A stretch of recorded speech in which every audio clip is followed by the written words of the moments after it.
Milk is as much a daily ritual as brushing your teeth for millions of Canadians. Yet few realize that each glass can contain natural hormones and legally allowable residues, even when brands look identical. Regulators set limits, but the lifelong effects of consuming these hidden elements are not explained. 3 major milk brands illustrate information the dairy industry does not highlight, and why long-term exposure matters more than you think. Canadian milk isn't just a staple, it's a daily feature of life for millions. National nutrition surveys show that children and older adults are among the most frequent consumers, with many following dietary guidance that recommends about 2 cups or 500 milliliters of milk each day. This isn't a one-off habit. For a child starting school, that means hundreds of servings a year, and for many, this pattern stretches across decades. By adulthood, it is not unusual to have consumed thousands of liters, making milk one of the most consistently ingested foods in the Canadian diet. The advice to drink milk comes from its value as a source of calcium and protein, especially for growing children and for bone health in seniors. This routine is woven into school lunches, family breakfasts, and care home menus.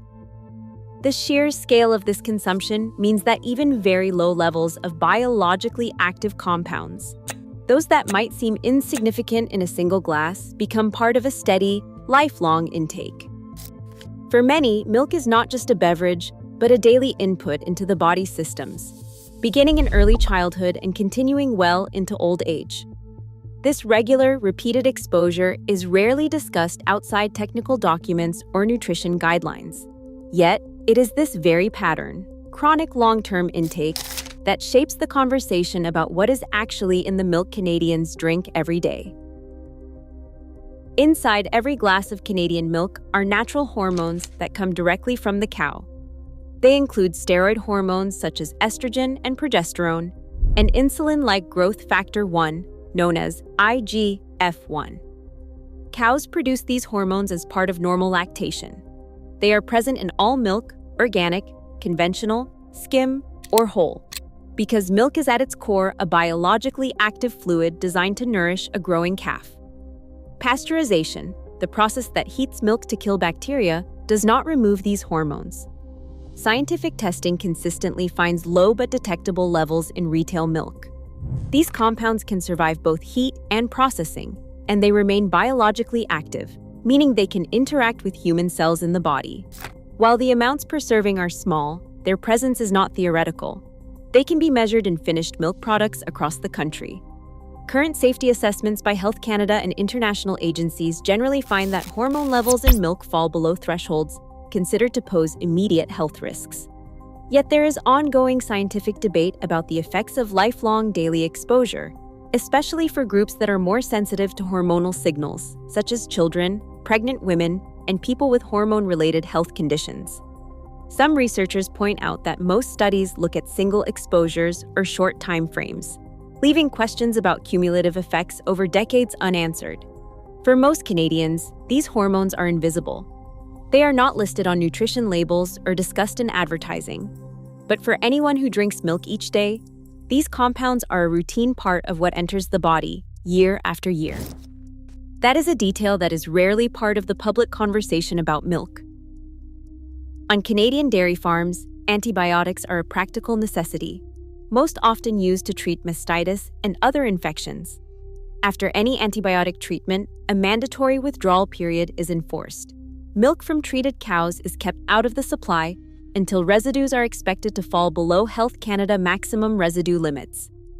Every day, before milk leaves the farm, samples are collected and travel with the tanker to the processing plant.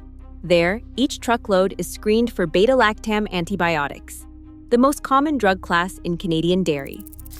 Rapid tests are used that can detect residues at parts per billion levels. If a load tests positive even once, the entire shipment is rejected and destroyed, and the farm responsible faces penalties.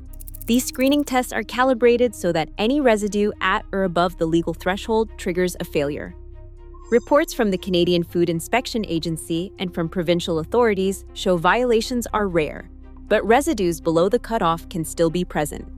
For most consumers, the only message received is that the milk is safe, defined strictly by a number, not by absence.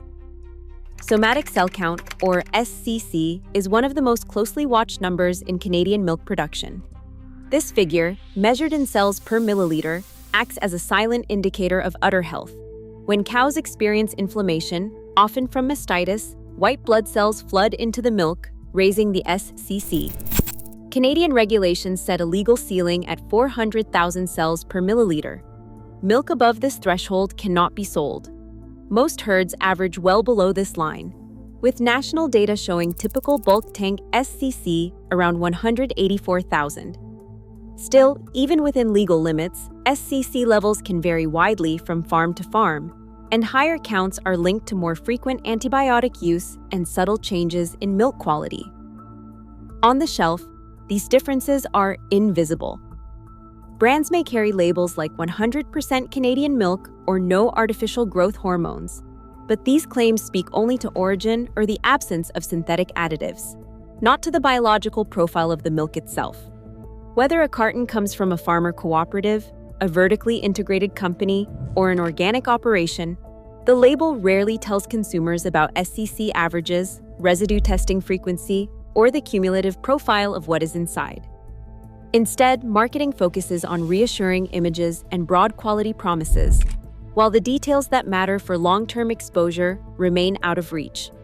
The result is a transparency gap between what is measured behind the scenes and what is communicated to the people who drink milk every day. Milk's story isn't just about safety, it's about what is left unsaid in everyday choices. Until transparency matches consumption, Canadians drink more than they know. The real ingredient is trust.